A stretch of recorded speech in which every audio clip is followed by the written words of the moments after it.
So mental health. Who has mental health? We all have mental health. 1 out of 5 Americans is living with a mental illness. As I mentioned, the other 4, family, friends, neighbors, teammates, colleagues. So we're all impacted.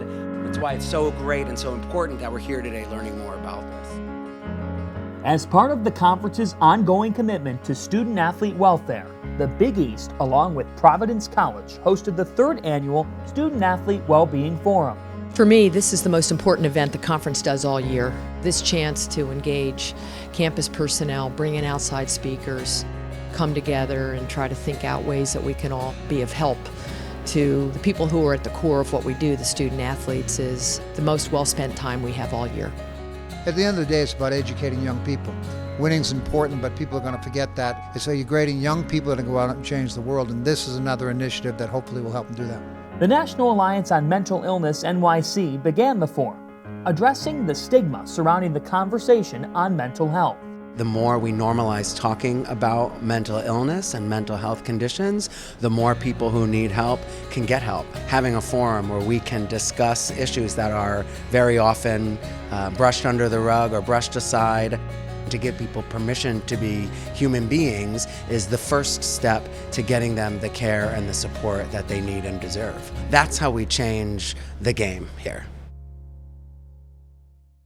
We spent a lot of time, we could sit here and bore you to tears about how much we love Tyler. What I was trying to get through to you guys is that Tyler was special to us, of course. But you wouldn't recognize him as the kid suffering enough to die by suicide.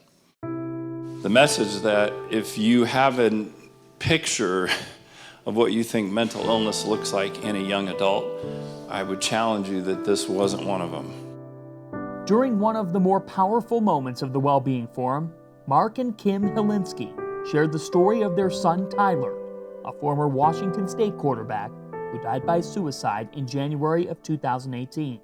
If one Tyler sort of gets the help he or she needs in this process, then I'll feel like I've honored him. So I think I do it to stay close to him and to think about him and to talk about him. And I think his story is very, very powerful because it's so out of left field. No one saw it coming. We're going to have to figure out all we can from it. Thanks for thinking about this stuff and helping us with our message to try to eradicate really this wall or barrier about talking about mental illness. It takes great thought leadership in my mind to get that message out for the conference. So I think they're the leaders. They're working on relationships and they're getting to know their student athletes. So we're grateful to be part of it. The Wellbeing Forum also provided an outlet for the conference's trainers and doctors to discuss best practices on their campuses with the larger delegation of student athletes, coaches, and administrators. There's an old quote that says, they don't care what you know till they know that you care. And I think that is primarily what we want our student athletes to know. That's across the country. We do care about the student athletes, we care about their well-being, and we care about their future.